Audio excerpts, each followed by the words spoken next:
Co-anchor Scott Walker joins us now with a look back at Norman's distinguished career. Happy to be here doing this with you. Thank you, my friend.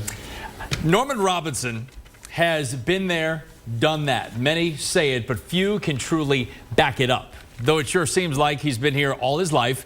Like many journalists, Norman bounced around the country before ultimately finding a home in New Orleans. He worked in California, Alabama, New York, and Washington, D.C. But New Orleans is where Norman left his heart and a legacy. Norman Robinson arrived in New Orleans in 1976, first working at WVUE with the likes of Alec Gifford and Buddy Diliberto. A few years later, he joined WWL, and in 1982 covered one of the decade's biggest stories, the Pan Am Flight 759 disaster in Kenner. The crash killed all 145 on board and 8 more on the ground. The first to arrive on a horrific scene, Norman calmly reported the devastating news.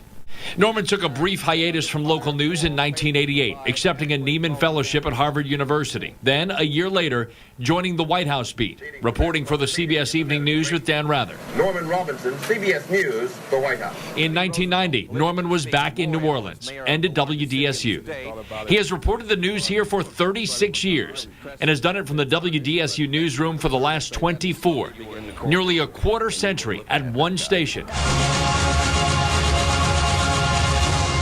Anchoring the news, a remarkable stretch in local broadcasting. Anyone who can last in journalism, and particularly last at or near the top, as Norman has done, is deserving a salute.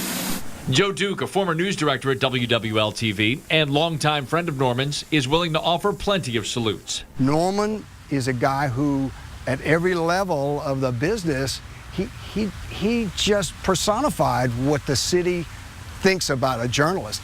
Duke worked with Norman at Channel 4, where Norman was his assistant news director, and at Channel 8. Duke and Robinson have been around the block together a few times. We started off as colleagues. I covered many stories as his cameraman, and we were very close.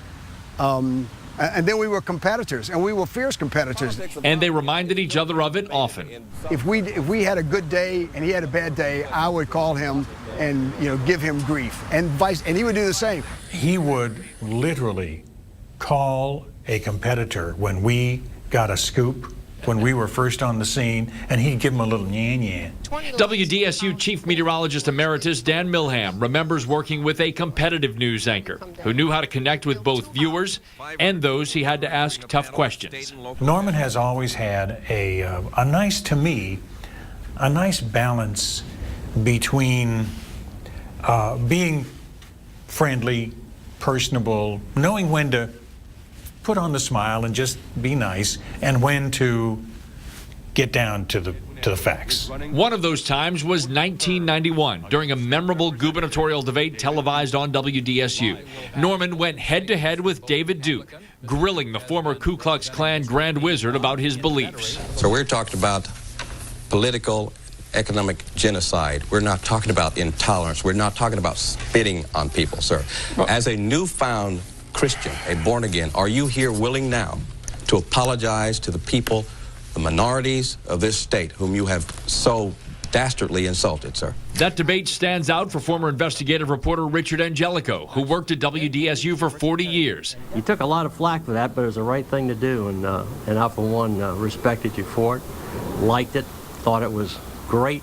Another longtime colleague, former anchor Chris Fairbairn, teamed up with Norman during 2 stints at WDSU, and the duo shared a special on-air chemistry. We were friends, and we knew each other well. We could read each other well. We kind of knew when one was going to talk and when one wasn't.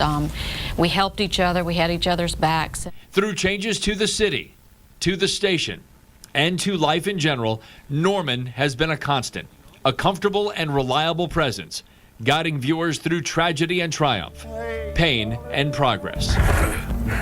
When I opened the door and I saw what was left of my house. In 2005, Norman lost his home in New Orleans East to Hurricane Katrina.